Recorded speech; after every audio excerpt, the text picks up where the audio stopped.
Hello प्यारे बच्चों, कैसे हैं आप। मैं डॉक्टर सुशील आपका स्वागत करता हूं क्लास 12 फिजिक्स की इस न्यूमेरिकल सीरीज में। और आप जानते हैं इसमें हम कर रहे हैं एक फेमस बुक जिसके राइटर है कुमार मित्तल। इस बुक के एक्सरसाइज के न्यूमेरिकल्स।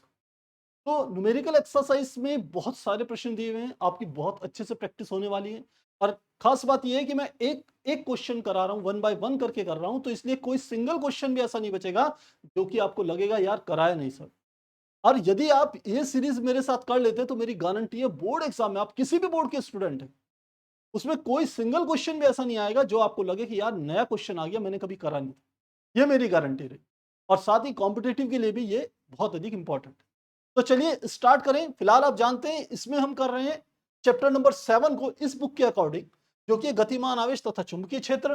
पिछली क्लास में हमने क्वेश्चन नंबर 47 तक कंप्लीट करा दिए थे, आज करेंगे वहां से आगे। तो चलिए शुरू करते हैं। अगला आ गया क्वेश्चन नंबर 48। कहते हैं दो लंबे सीधे तार परस्पर 75 सेंटीमीटर की दूरी पर हैं। तो हमें क्या दे दिए, दो लंबे सीधे तार 75 सेंटीमीटर की दूरी पर हैं और इनमें 5 एम्पीयर की धारा सामान्य दिशा में प्रवाहित हो रही है। तो ऐसे बना सकते हैं, ये हमने लगा दिए। इन पे समान धारा, इसमें भी आई बह रही है, इसमें भी आई बह रही है, और इनके बीच की दूरी कितनी है, 75 सेंटीमीटर, जिसको हम आर से प्रदर्शित करते हैं। प्रवाहित हो रही है। तार में धारा के कारण, एक तार में, एक तार में धारा के कारण दूसरे तार में उत्पन्न चुंबकीय क्षेत्र की गणना कीजिए और दूसरे तार की 3 मीटर लंबाई पर लगने वाले बल का मान भी ज्ञात कीजिए। दो चीजें ज्ञात करें।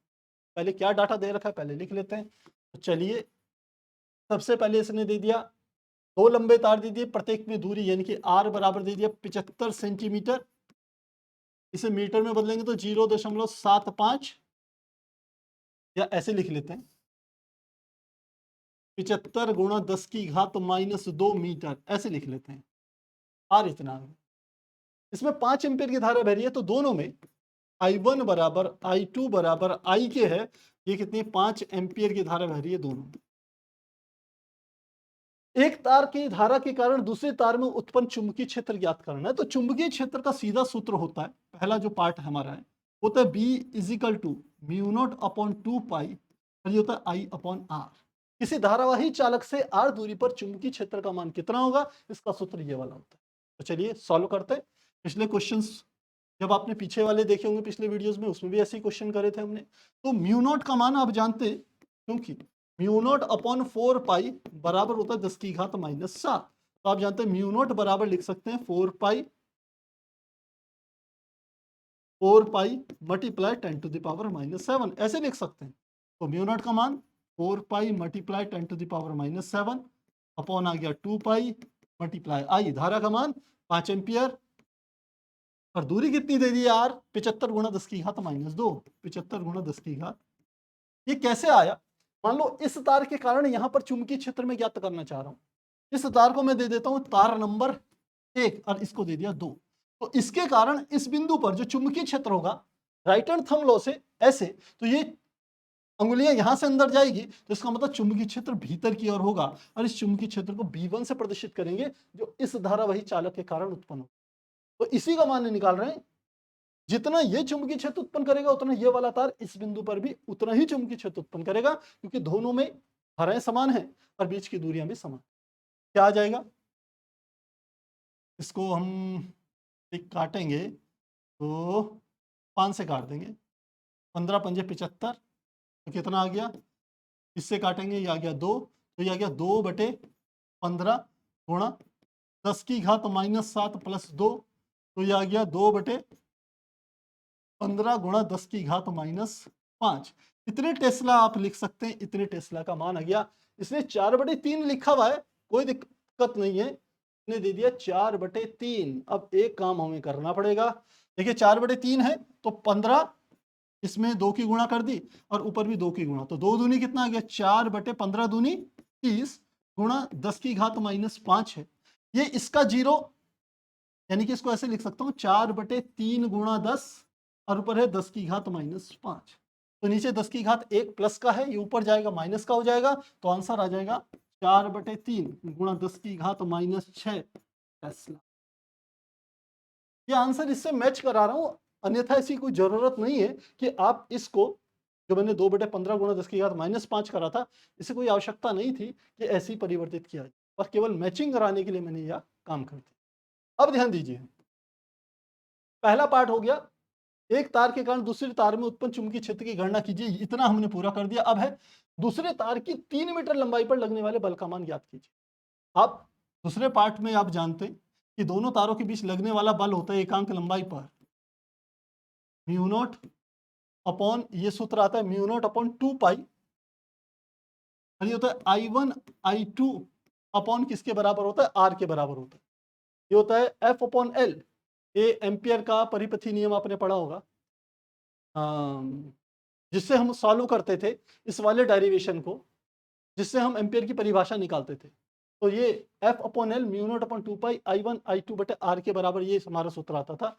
इसमें वैल्यू पुट करेंगे। अब F का मान निकालना है, इसको लिखेंगे L गुणा म्यू नॉट अपॉन 2 पाई I1 I2 बटे क्या आ गया R, और आपको L का मान दे दिया कितने, 3 मीटर, 3 मीटर लंबाई, ये दिया है 3 मीटर लंबाई। L बराबर कितना दे दिया, 3 मीटर। अब वैल्यूज पुट करेंगे, L आ गया 3 मीटर, म्यू नॉट का मान 4 पाई मल्टीप्लाई 10⁻⁻7 अपॉन 2 पाई मल्टीप्लाई I1 का मान भी 5, I2 का मान भी 5 बटे बीच की दूरी मैंने लिखी थी 75 गुणा 10⁻⁻²। ऐसे करेंगे तो जो कटता है उसे काट देंगे, क्या हो गया 5 पंजे 25, 25 तियां 75, इस 3 से ये वाला 3 कट गया, 2 पाई से इसको काटेंगे 2 बार कट गया, तो क्या आ गया 2 गुणा 10⁻⁻7, और -2 ऊपर जाकर के प्लस का 2 हो जाएगा, तो ये हो गया 2 गुणा 10⁻⁻5, और F निकाल रहे हैं इसलिए क्या होगा, न्यूटन होगा। तो 2 गुणा 10⁻⁻5 न्यूटन होगा। ध्यान रखना इसमें बल निकालना है 3 मीटर लंबाई पर, कितना, 3 मीटर लंबाई पर, इसलिए इसको क्या करा मैंने, L की यहां पर गुणा कर दी। तभी आपने देखा मात्रक में न्यूटन आ रहा है मात्रक, और अगर F अपन L निकालते तो न्यूटन प्रति मीटर आता। तो इन चीजों का आपने क्या करना है, ध्यान रखना है। तो प्यारे बच्चों इस प्रकार से इसे सॉल्व करेंगे। चलिए स्क्रीनशॉट लेना चाहेंगे, स्क्रीनशॉट लेंगे, 1 2 3 4।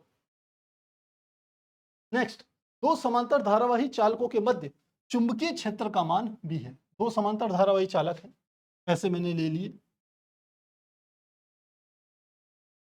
दो समांतर धारावाही चालकों के तारों के मध्य चुंबकीय क्षेत्र भी है। तो चुंबकीय क्षेत्र का मान दे दिया कि मध्य चुंबकीय क्षेत्र क्या है, भी। इनके ठीक बीच वाला बिंदु ले लिया यहां पर, और यहां पर चुंबकीय क्षेत्र का मान क्या है, भी। जबकि तारों में I तथा 2I धाराएं बह रही है, इसमें धारा का मान है I1 का मान कितना है I, और I2 का मान कितना है 2I। धाराएं बह रही हैं। यदि धारा I वाले तार में धारा का मान 0 कर दिया जाए, दूसरी बार क्या कर रहे हैं, धारा का मान 0 कर दिया जाए, तब चुंबकीय क्षेत्र का मान क्या हो, ये निकालना। इसको निकालने के लिए पहले आपको फर्स्ट उस पार्ट पे ध्यान देना है, जबकि तारों में धाराएं I1 तथा I2 बह रही है। बस इतने पार्ट को यहां से लेके यहां तक को सॉल्व करेंगे, सॉल्यूशन निकालते हैं। देखिए इस बिंदु पर जो चुंबकीय क्षेत्र उत्पन्न होगा, ये वाला तार ले लिया मैंने, तार पहला तार, और ये वाला ले लिया मैंने दूसरा तार। तो इस बिंदु पर दो चुंबकीय क्षेत्र उत्पन्न होंगे। पहला कैसा होगा, इसने कह दिया धारा मध्य चुंबकीय क्षेत्र, जबकि तार में आयन धाराएं बह रही है, दो समांतर। तो शुरू में हम ये मान रहे हैं कि ये दोनों के दोनों जो तार हैं उनमें धाराओं की दिशाएं क्या हैं, समान है, क्योंकि उसने विपरीत शब्द इस्तेमाल नहीं किया है, इसलिए समान धाराएं रखी। तो इसके कारण जो यहाँ पर चुंबकीय क्षेत्र उत्पन्न होगा, एक होगा B1, और इसके द्वारा जो चुंबकीय क्षेत्र उत्पन्न होगा वो क्या होगा, B2। अब B1 और B2 दोनों की बात को समझना, B1 B2 कैसा होगा, इनकी दिशाएं कैसे निकालेंगे, राइट हैंड थंब लॉ से, राइट हैंड थंब लॉ से। तो राइट हैंड थंब लॉ हमारे को बताएगा ये धारा जा रही है तो चुंबकीय क्षेत्र यहां अंदर की ओर होगा, यानी कि B1 का मान होगा, मैं यहां पर दिखाता हूं आपको, ये मान लेते हैं B1 है, तो B1 का मान क्या होगा, राइट हैंड थंब लॉ यहां से अंदर जाएगा, यानी कि यहां पर क्रॉस आएगा, और B2 इसके कारण जो चुंबकीय क्षेत्र होगा वो B2 होगा। तो इसमें राइट हैंड थंब लॉ लगाएंगे तो यहां से ये चुंबकीय क्षेत्र अंदर जाएगा, और यहां से क्या होगा, बाहर निकल के आएगा, तो ये चुंबकीय क्षेत्र क्या होगा, B2 होगा। तो परिणामी चुंबकीय क्षेत्र B1 तथा B2 के अंतर के बराबर होगा, क्योंकि B1 चुंबकीय क्षेत्र जा रहा है अंदर, और B2 कहां निकल के आ रहा है, बाहर, और परिणामी चुंबकीय क्षेत्र कितना दिया है, B दिया है। अब यहीं पे एक बात और समझते हैं कि इन दोनों में से किसका मान ज्यादा होगा, V2 का मान ज्यादा होगा कि V1 का मान ज्यादा होगा। क्योंकि ये मध्य बिंदु है तो मध्य बिंदु से यहां की दूरी भी मैंने क्या ले ली, R। ध्यान रखना, मध्य बिंदु से यहां तक की दूरी मैंने कितनी ले ली, R, और यहां से यहां तक की दूरी भी कितनी ले ली मैंने, R। ये बात ध्यान रखना। तो क्या आ जाएगा, हम लिखेंगे V1 का मान आएगा म्यू नॉट अपॉन 2 पाई, और आ जाएगा I1 अपॉन क्या आ जाएगा, R। और ऐसे B2 का मान क्या आ जाएगा, म्यू नॉट अपॉन 2 पाई, और साथ में आ जाएगा 2 में केवल I2 लिखेंगे, I2 अपॉन क्या आ जाएगा, R। क्लियर हो गया। इसमें लिखूं मैं म्यू नॉट अपॉन 4 पाई, ये आएगा 2 पाई। I1 का मान, I1 बराबर है I के, और I2 बराबर है 2I के। ध्यान रखना, ये आ जाएगा I अपॉन R, और ये क्या निकल जाएगा, म्यू नॉट अपॉन 2 पाई, I2 का मान क्या है, 2I अपॉन R। तो अब आप ये बताइए कि आखिर इन दोनों में से किसका मान ज्यादा होगा। B2 का मान पहले से 2 गुना है, तो लिखेंगे परिणामी चुंबकीय क्षेत्र होगा B बराबर V2 माइनस V1 के। वैल्यू पुट करें, V2 का मान कितना है, म्यू नॉट अपॉन 2 पाई, यह आ जाएगा 2I अपॉन R, माइनस, क्योंकि दोनों विपरीत हैं तो बड़े में से छोटे को घटाएंगे, यह आ गया म्यू नॉट अपॉन 2 पाई, साथ में आ गया I अपॉन R कॉमन, या mu naught upon 2 pi I upon R common, इसका ये 2 बच गया, ये पूरा बाहर आ गया तो माइनस हो गया 1, तो ये आ गया mu naught upon 2 pi I upon R। तो परिणामी चुंबकीय क्षेत्र का मान मेरे पास ये आ गया, परिणामी चुंबकीय क्षेत्र ये निकल के आ गया। किस दिशा में होगा ये भी बता सकते हैं, क्योंकि B2 क्या है, B2 आप देख रहे हो B2 का मान ज्यादा है, B2 डॉट है यानी कि बाहर निकल के आ रहा है, तो ये जो चुंबकीय क्षेत्र होगा B, ये क्या होगा, पृष्ठ के लंबवत बाहर, पृष्ठ के लंबवत बाहर की और ऐसा क्यों हो रहा है, चूंकि B2 का मान बड़ा है किससे, B1 से। रीजन पता होना चाहिए। अब आगे का पार्ट करेंगे। यदि धारा I वाले तार में, यानी कि इस वाले तार की बात कर रहा है, तार में धारा का मान 0 कर दिया जाए, तब चुंबकीय क्षेत्र का मान क्या होगा। तो अब आपने सेकंड में क्या कर देना है, सेकंड केस में क्या करना है, दूसरे में हम लिखते हैं I1 का मान क्या हो गया, 0 हो गया। अब I1 का मान 0 हुआ तो परिणामी चुंबकीय क्षेत्र यानी कि B1 क्या हो जाएगा, B1 बराबर म्यू नॉट अपॉन 2 पाई, और क्या हो जाएगा I, यानी कि I1 अपॉन R। I1 0 है तो ये क्या हो गया, 0। तो B1 का मान क्या हो गया, 0। B1 का मान क्या हो गया, 0। तो आप जानते हैं चूंकि B बराबर था B2 माइनस B1 के, B2 का मान था म्यू नॉट अपॉन 2 पाई, ये था 2I अपॉन किसके था, R के बराबर था, और B1 का मान क्या था, 0। ये तो छोड़ दिया, तो ये आ जाएगा, इसको 2 बाहर लिख लूं, बाकी लिख लूं म्यू नॉट अपॉन 2 पाई, साथ में क्या गया I अपॉन R। तो ये परिणामी चुंबकीय क्षेत्र को डैश से रिप्रेजेंट करेंगे, नया है ये, तो B डैश B डैश, तो B डैश बराबर इतना आ गया, और mu naught upon 2 pi I upon R किसके बराबर है, इस B के बराबर है। तो मैं लिख लूंगा जो नया चुंबकीय क्षेत्र उत्पन्न होगा वो पुराने चुंबकीय क्षेत्र का 2 गुना होगा, ऐसा इसमें लिख सकते हैं। तो इसमें फिलहाल ये देखा इसने लास्ट में आंसर, ये 2B के बराबर होगा। इस प्रकार से इसे सॉल्व करें, क्योंकि देखिए ये पूरा का पूरा मान, ध्यान रखना, ये पूरा का पूरा मान किसके बराबर है, यही तो यहाँ के बराबर है, इसके बराबर है ये, तो ये किसके बराबर है, ये B के बराबर है, इसलिए ये 2B के बराबर। तो जो पहले तार में धारा 0 कर दोगे तो इसके मध्य पे जो चुंबकीय क्षेत्र उत्पन्न होगा पहले की तुलना में 2 गुना। मुझे लग रहा है समझ में आ रहा होगा बेटा। अगर आप सीक्वेंस में कर रहे हो मेरे साथ क्वेश्चंस तो आपको कोई दिक्कत नहीं है। अगर आप एकदम ऐसे ही उठा रहे हो क्वेश्चंस को, आपने पहले के क्वेश्चन नहीं करे हैं, तो थोड़ा सा आपको समझने में हो सकता है परेशानी। सबसे अच्छा तरीका, जो मैंने वीडियोस बना रखे हैं थ्योरी के, आप पहले पूरा चैप्टर कंप्लीट करिए, फिर उसके बाद यहाँ आकर के उसी चैप्टर के क्या करिए, न्यूमेरिकल सॉल्व कीजिए, तो आपको 100% सारी चीजें समझ में आती जाएंगी। तो चलिए स्क्रीनशॉट लेना चाहेंगे, स्क्रीनशॉट लेंगे, 1 2 3 4, आगे चलते हैं। अगला है क्वेश्चन नंबर हमारा 50। कहते हैं दिए गए चित्र में 2 लंबे समांतर धारावाही चालकों में 1 एम्पियर और 3 एम्पियर की धाराएं दे दी इसने, 1 एम्पियर 3 एम्पियर की धाराएं एक दूसरे की विपरीत दिशाओं में प्रवाहित हो रही है। एक में ऐसे जा रही है, एक में ऐसे जा रही है, 1 और 3 एम्पियर। ठीक है, तारों के बीच की दूरी 2 सेंटीमीटर है। ये दो दूरी दे दी 2 सेंटीमीटर, जिसको हम क्या रिप्रेजेंट करेंगे, आर से प्रदर्शित करेंगे। तारों के ठीक मध्य बिंदु पर 10⁶ मीटर की चाल से गतिमान प्रोटॉन पर कार्य करने वाले बल का मान ज्ञात कीजिए। तारों के ठीक बीच में जा रहा है प्रोटॉन।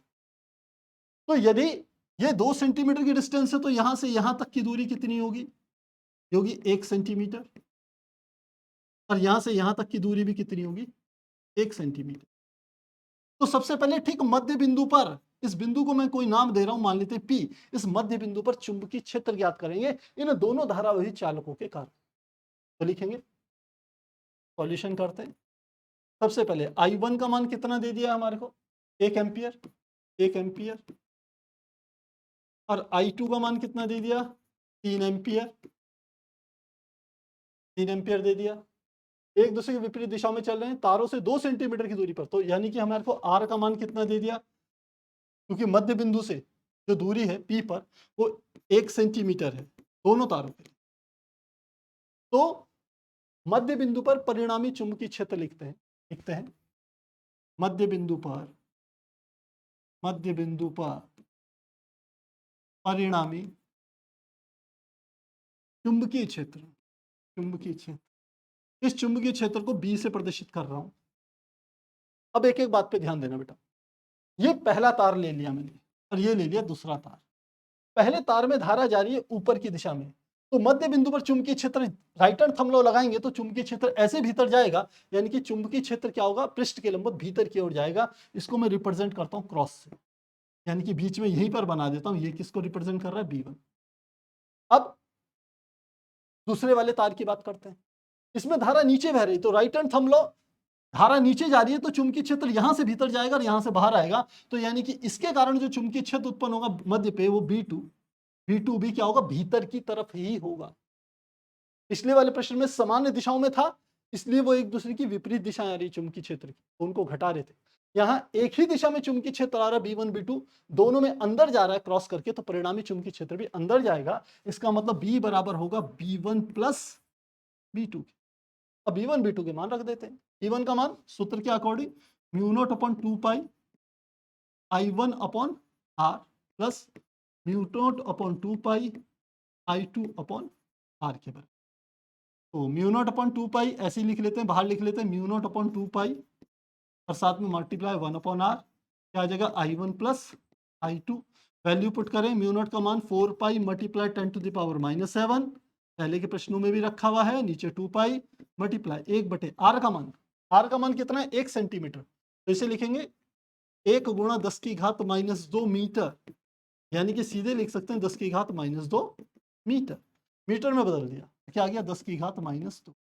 अंदर क्या आ गया, पहली धारा आ गई I1 का मान 1 और I2 का मान 3, तो कितनी हो जाएगी 4। इससे काटेंगे, ये 2 बार कट गया, तो क्या 2 × 10⁻⁷ और -2 ऊपर जाके प्लस का हो गया और गुणा क्या आ गया 4। तो 4 दूनी 8 × 10⁻5, और यह हमारा परिणामी चुंबकीय क्षेत्र हो गया इतने टेस्ला।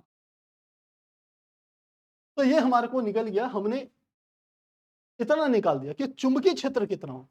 लेकिन हमें निकालना था ये जो प्रोटॉन चल रहा है, इस पर लगने वाले बल का मान निकालना है। तो बल आप तभी निकाल पाओगे जब आपको इस मध्य बिंदु पर क्या पता होगा, चुंबकीय क्षेत्र का मान और दिशा पता हो।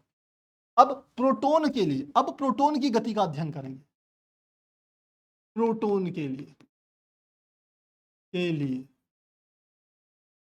प्रोटॉन के लिए उसका वेग हमको दे दिया, v बराबर हो गया 10⁶ मीटर प्रति सेकेंड। चुंबकीय क्षेत्र कहां है, क्रॉस है, यानी कि ये चुंबकीय क्षेत्र क्रॉस है, चुंबकीय क्षेत्र भीतर जा रहा है, प्रोटॉन ऐसे गति कर रहा है, दोनों के बीच में कोण 90 डिग्री। थीटा बराबर कितना होगा, 90 डिग्री। तो अब एक आवेशित कण जब चुंबकीय क्षेत्र में गति करता है तो उस पर लगने वाले बल का सूत्र होता है, और आपको पता है Q बराबर प्रोटॉन का आवेश 1.6 × 10⁻⁻19 कूलाम के बराबर होगा। तो इस पर लगने वाला बल हमें याद करना है। बल का सूत्र होगा QB sin थीटा। Q का मान 1.6 × 10⁻⁻19, V का मान पता है 10⁻6 है, चुंबकीय क्षेत्र बी का मान हमने अपनी मेहनत से निकाला है 8 गुणा 10 की घात -5, और साथ में आ गया साइन थीटा का मान कितना हो गया 90 डिग्री, साइन 90 का मान 1, तो कितना आ जाएगा 16 पंजा 80, 16 6 96, 16 7 112, 16 8 128, 128 और डेसिमल 1 अंक के बाद तो ये आ 12 और घातें कितनी हो जाएगी 10 की घात -9 और 10 की घात -5, तो कितनी होगी 24 हो गई। 24 में से 6 गया 18 आ गई, तो ये आ गया गुणा 10 की घात -18, इतना आ गया। डेसिमल को एक इधर लाएंगे तो ये आएगा 1.28 गुणा 10 की घात -18 प्लस 1, तो ये हो गया 1.28 गुणा 10 की घात -17। क्या निकालने लगने वाले बल निकाल रहे हैं, तो ये क्या होगा इतने न्यूटन के बराबर होगा। इतना बल लगेगा 12.8 गुणा 10 की घात -18, यानी कि यही वाला दे दिया इसने, हमने इसे स्टैंडर्ड फॉर्म में निकाल लिया, कोई दिक्कत नहीं। अब इसकी दिशा क्या होगी, दिशा बतानी, तो दिशा के लिए फिर फ्लेमिंग के बाएं हाथ का नियम, ये चुंबकीय क्षेत्र की दिशा बताएगा, ये धारा की दिशा बताएगा, तो ये लगने वाले बल की दिशा बताएगा। चुंबकीय क्षेत्र की दिशा क्या है, क्योंकि क्रॉस है तो अंदर की ओर जा रहा है। धारा, क्योंकि प्रोटॉन ऊपर चल रहा है तो धारा की दिशा ऊपर होगी, तो ये ऐसे चला देंगे, इसको ऐसे दिखाएंगे, तो लगने वाले बल की दिशा इधर की ओर, यानी कि बाईं तरफ लगेगा, यानी कि I1 वाले तार की तरफ होगी, I1 वाले तार की तरफ होगी, और वही यहां पर दिया है बाएं तार, यानी कि जिसमें I1 धारा बह रही है उसकी तरफ। तो दिशा क्या लिख लेंगे, दिशा बाईं और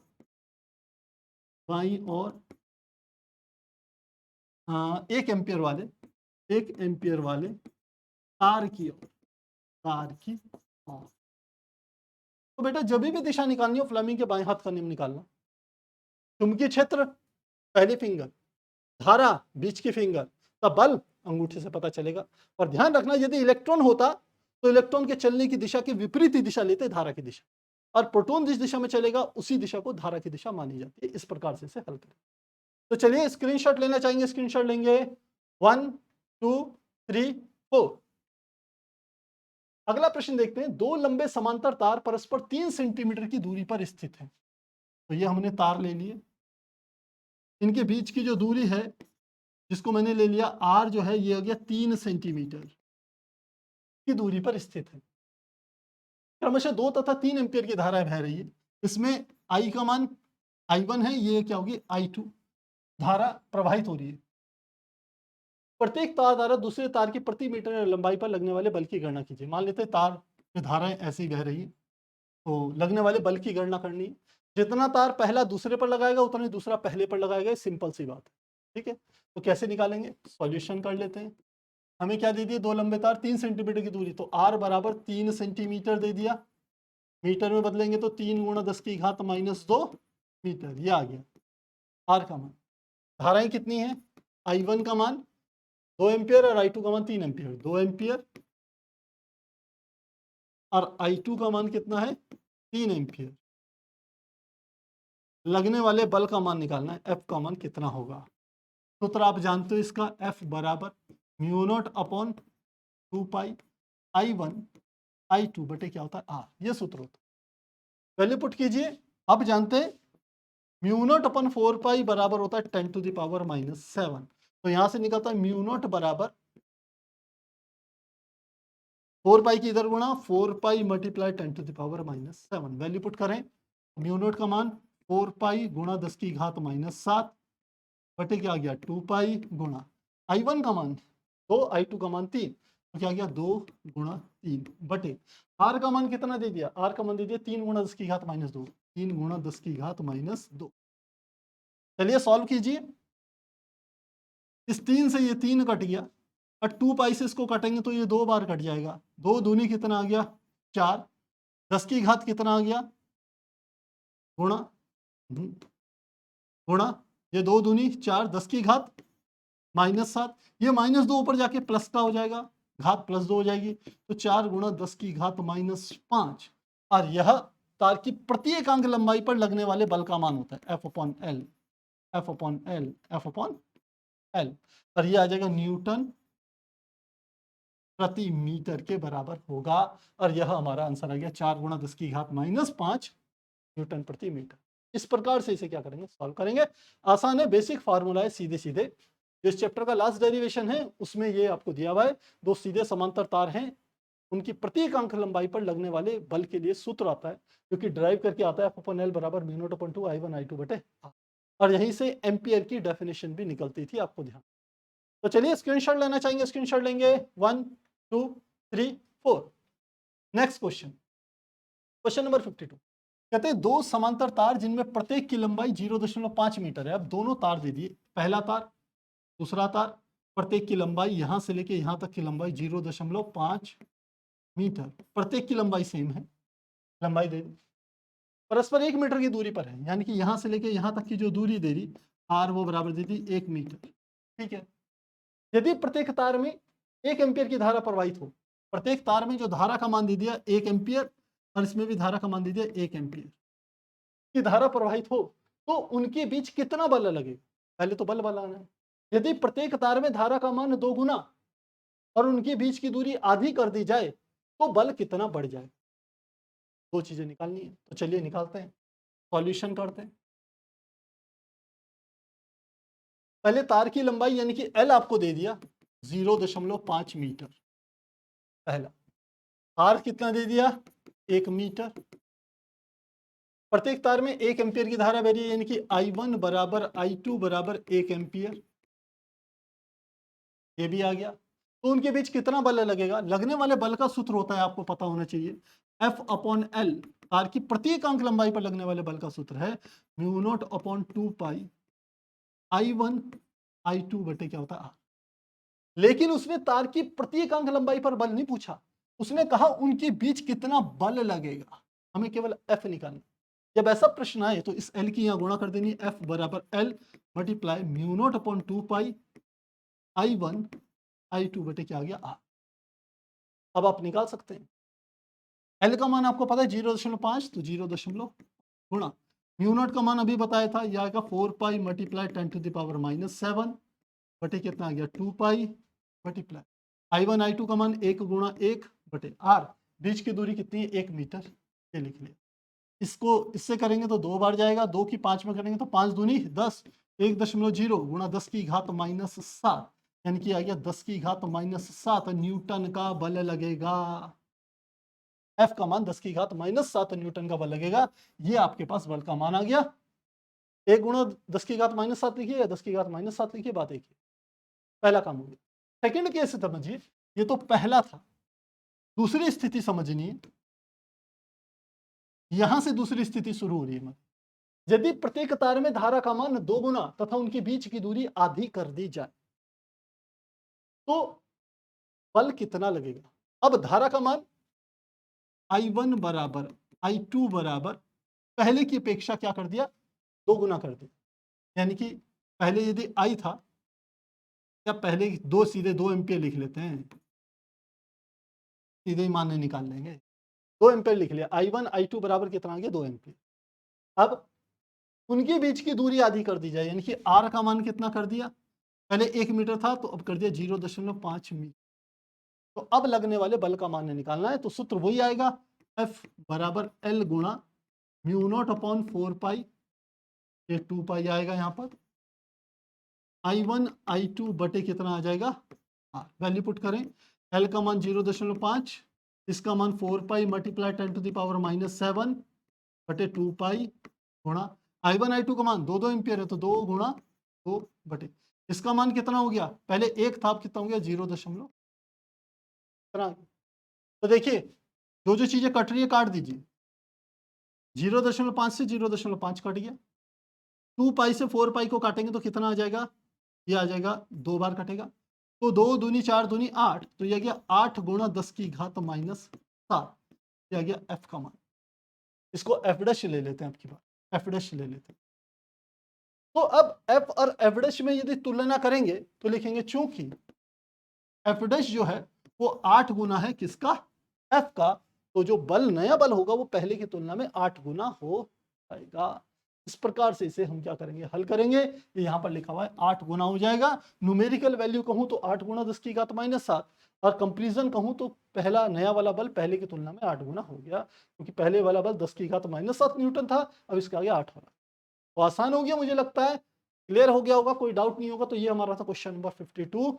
प्यारे बच्चों फटाक से इसका लीजिए स्क्रीनशॉट। स्क्रीनशॉट लेना चाहेंगे 1 2 3 4।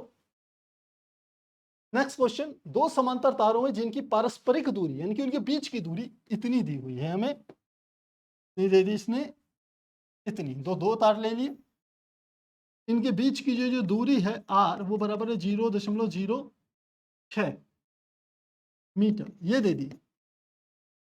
समान धारा एक ही दिशा में बह रही है, ऐसे धारा बह रही है, ये भी I है तो ये भी क्या है I। दोनों के मध्य प्रति मीटर लंबाई पर लगने वाला आकर्षण बल। अब देखिए प्रति मीटर लंबाई पर लगने वाला आकर्षण बल इसने दिया है, यानी कि आपको प्रश्न का आंसर F/L का मान दे दिया।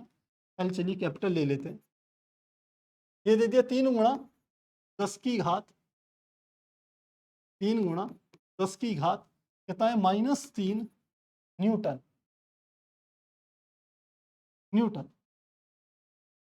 के मध्य प्रति मीटर लंबाई पर लगने वाला आकर्षण बल इतना है। किसी एक तार में बहने वाली धारा ज्ञात कीजिए। किसी एक तार में बहने वाली धारा, तो हमें पता चल गया, यानी कि L का मान कितना है, इसने 1 मीटर ले रखा है, इसलिए यहाँ पर न्यूटन प्रति मीटर भी ले लेता तो भी लंबाई 1 मीटर है तो इतना ही आता। तो हमें क्या ज्ञात करना है, I का मान क्या करना है, ज्ञात करना है। तो उत्तर आपको पता ही है, F/L बराबर μ0/2 पाई I1 I2 बटे R। अब की बार I1 I2 का मान I के बराबर है, तो μ0/2 पाई कहेगा I इंटू I बटे R, यानी कि μ0/2 पाई I स्क्वायर बटे क्या आ गया R, किसके बराबर आ गया, F/L के बराबर। तो मुझे तो I स्क्वायर का मान निकालना है ना, तो I स्क्वायर को मैंने यहाँ रख लिया,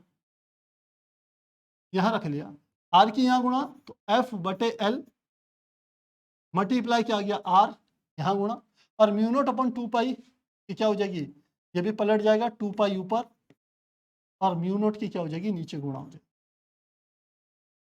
अब आपको I स्क्वायर का मान निकालना है, तो F/L, अब डाटा रखते हैं, F/L का मान 3 गुणा 10 की घात -3, 3 गुणा 10 की घात -3 गुणा R, बीच की दूरी कितनी थी 0.06, यहाँ पे लिख लेते हैं R बराबर 0.06 मीटर, R का मान 0.06 गुणा 2 पाई को 2 पाई लिखा, और μ0 को मैं क्या लिखता हूँ, इसको लिखता हूँ 4 पाई मल्टीप्लाई 10⁻⁻⁷, ऐसे लिखा जाता है, और ये बराबर किसकी हो जाएगा I।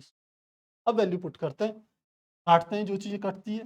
सबसे पहले 2 पाई से काटें तो कितनी बार कटेगा, 2 बार, और 2 से इसको काट दें तो आएगा 0.03 आ गया, ठीक है। तो अब इसे सॉल्व करते हैं, तो आ गया I स्क्वायर बराबर, देखिए 3 की इस 3 में गुणा करेंगे तो यह आ जाएगा 0.09, ये आ गया।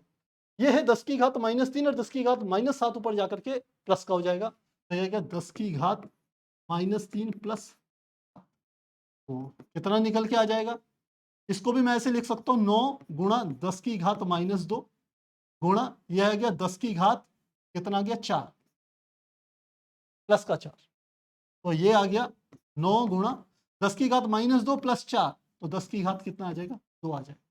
तो I स्क्वायर बराबर इतना, और इसको मैं ऐसे लिख सकता हूँ 9 गुणा 100, तो क्या आ गया I स्क्वायर बराबर 900 आ गया, तो I बराबर आ गया √900, और अंडर से हटाएंगे तो क्या आ गया 30 एम्पियर, तो धारा का मान कितना आ गया 30 एम्पियर के बराबर आएगी धारा। इस प्रकार से हम इसे क्या करेंगे, कैलकुलेट करेंगे। तो सिंपल प्रश्न है, आसान है, आपको पता होना चाहिए कि क्या डाटा प्रश्न में क्या दिया हुआ है, यदि वो आपको पता है वैल्यूज रखिए, सिंपल से आंसर आपका आ जाएगा। चलिए स्क्रीनशॉट लेना चाहेंगे, स्क्रीनशॉट लेंगे 1 2 3 4। अगला प्रश्न देखते हैं, दो लंबे क्षैतिज तार एक दूसरे से 2 सेंटीमीटर की दूरी पर ऊर्ध्वाधर तल में समांतर रखे गए हैं। ऊर्ध्वाधर तल का मतलब है खड़े वाले तल में समांतर रखे गए, ऐसे 2 तार रख दी एक दूसरे से 2 सेंटीमीटर की दूरी पर, तो इनके बीच की दूरी R बराबर क्या हो गया 2 सेंटीमीटर, ये हो। दोनों में से एक दिशा में समान धारा बह रही है, दोनों में एक ही दिशा में समान धारा बह रही है, यानी कि इसकी भी I है तो इसकी भी I धारा। इतना तक हमने पढ़ लिया। नीचे के तार में द्रव्यमान 50 मिलीग्राम प्रति सेंटीमीटर है। नीचे के क्या कहता है, दो लंबे क्षैतिज तार एक दूसरे से 2 सेंटीमीटर की दूरी पर ऊर्ध्वाधर तल में समांतर रखे गए हैं। अरे भाई डाटा ये गड़बड़ हो गया बेटा, ये बनेगा तो ऐसे ही, लेकिन ये ऐसे में रखे हुए, ऐसे में रखे हुए हैं तार, एक ऐसे में और एक ऐसे में, दोनों में समान धारा बह रही है आई आई, और दोनों के बीच की दूरी भी कितनी दे दी, आर बराबर 2 सेंटीमीटर।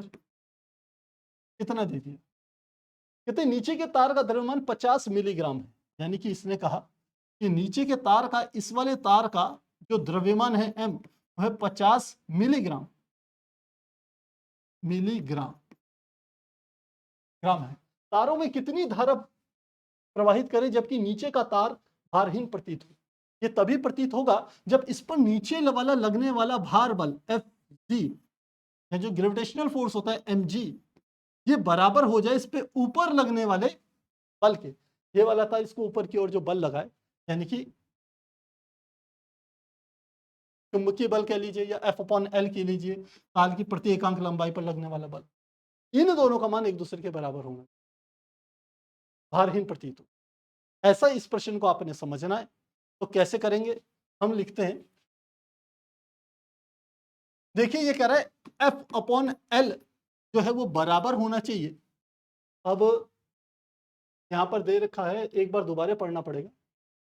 द्रव्यमान 50 मिलीग्राम प्रति सेंटीमीटर दिया हुआ है, ये डाटा आपने ध्यान रखना है, 50 मिलीग्राम प्रति सेंटीमीटर, ये इसने डाटा दे रखा। तो F/L बराबर होगा किसके, mg के।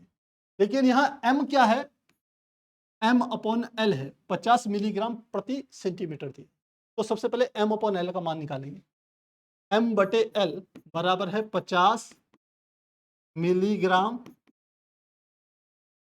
प्रति सेंटीमीटर। इसको किलोग्राम में बदलेंगे तो 50 मिलीग्राम यानी कि 10 की घात -3 ग्राम, और ग्राम को किलोग्राम में करेंगे तो 10 की घात -3 और आ जाएगा। तो ये ऊपर वाला आ जाएगा गुणा 10 की घात -6 किलोग्राम, और नीचे सेंटीमीटर को मीटर में बदलेंगे तो 10 की घात -2 क्या आ जाएगा, मीटर। तो किलोग्राम प्रति मीटर में आपने क्या निकाल लिया, m/L का मान निकाल। अब यहां से हमने क्या करना है, इसको सॉल्व करना है। F/L का आपको सूत्र पता है, ये होता है μ0/2 पाई I1 I2 बटे क्या आ जाएगा R। भाई इन तारों के बीच लगने वाला बल, एकांक लंबाई पे लगने वाले बल का मान यही तो होता है, F/L बराबर μ0/2 पाई I1 I2 बटे R, यही लगेगा। ये बराबर है किसके, m/L इंटू क्या आएगा, Z, गुरुत्वीय त्वरण। तो चलिए वैल्यू रखें, μ0 का मान 4 पाई मल्टीप्लाई 10⁻⁻7 बटे 2 पाई गुणा I1 का मान कितना दे दिया, I1 I2 दो लंबे क्षैतिज 2 सेंटीमीटर की दूरी पर समांतर रखे गए हैं, दोनों में से एक ही दिशा में समान धारा बह रही है। नीचे के तार का द्रव्यमान इतना है, तारों में कितनी धारा है जबकि तार नीचे भारहीन प्रतीत हो। तो I1 I2 का मान समान है, I मल्टीप्लाई I, और I का ही मान ज्ञात करना है, ध्यान रखना I का मान ही हमें ज्ञात करना है। बटे क्या आ गया R, यहाँ आ गया m/L का मान, m/L का मान कितना आ गया, 50 गुणा 10 की घात -6, 50 गुणा 10 की घात -6 बटे 10 की घात -2, और G का मान आ गया 9। तो जो चीजें कट रही काट देते हैं, इससे काट दें, 2 बार कटेगा, 2 गुणा 10 की घात -7।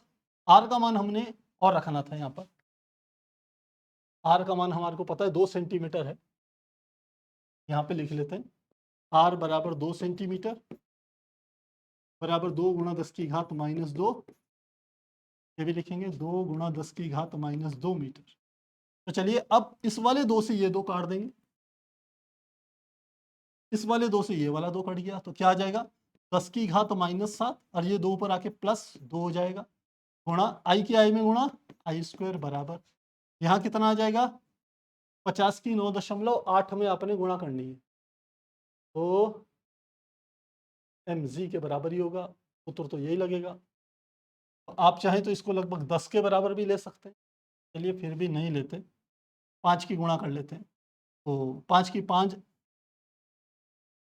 8 चौक 32, 8 पंजे 40 का 0, ये वाला 0 पहले लगा दिया, और 5 से गुणा करिए, 5 8 40, 5 दिन 45, यानी कि आ गया 49, और डेसिमल 1 के बाद है तो ये आ गया इतना, गुणा 10 की घात -6 + 2, ऐसे आ जाएगा ये, हमें तो आई स्क्वायर का मान निकालना है, तो आई स्क्वायर बराबर आ जाएगा क्या क्या 10 की घात -5 गुणा आई स्क्वायर बराबर इधर आएगा 490 गुणा 10 की घात -4। हमें आई स्क्वायर का मान निकालना है, ये इसके नीचे चले जाएगा 490 गुणा 10 की घात -4 बटे 10 की घात -5 को लिखेंगे 490 गुणा 10 की घात -4 प्लस 5, तो कितना आ जाएगा 490 गुणा -4 प्लस 5 यानी कि 10 की घात कितना आ गया 1, 10 की घात 1 यानी कि 10, इसको लिख सकते हैं कितना 490 गुणा 10, तो कितना आ जाएगा आई स्क्वायर बराबर आ गया 4900, तो यहीं से निकालेंगे आई बराबर आएगा अंडररूट 4900 और ये 70 का स्क्वायर है तो ये आ जाएगा 70 एम्पियर। इस प्रकार से हम क्या कर सकते हैं, धारा का मान निकाल सकते हैं। इंपॉर्टेंट बात इसमें यह है कि इन दोनों तारों के बीच जो आकर्षण बल लगेगा वही संतुलित करेगा नीचे वाले तार के भार को, और इस कॉन्सेप्ट से हम क्या करेंगे, इसको निकालेंगे, सॉल्व करेंगे। इंपॉर्टेंट क्वेश्चन है बेटा, ध्यान रखना, जो ऐसे क्वेश्चन आते हैं ये कॉम्पिटेटिव के लिए भी अच्छे होते हैं, वहां पर भी ऐसे प्रश्न पूछे जाते हैं, तो इस प्रकार से आप इसे सॉल्व करें। स्क्रीनशॉट लेना चाहेंगे, स्क्रीनशॉट लेंगे 1 2 3 4।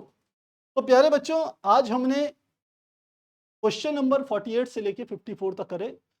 इसी के साथ इस चैप्टर के सारे जो हम कह सकते हैं न्यूमेरिकल हैं वो कंप्लीट होते हैं, और अगली क्लास में हम आगे के न्यूमेरिकल्स को करेंगे। ध्यान देना बेटा, जब भी थ्योरेटिकली आप चैप्टर कंप्लीट करें उसके बाद न्यूमेरिकल जरूर करें।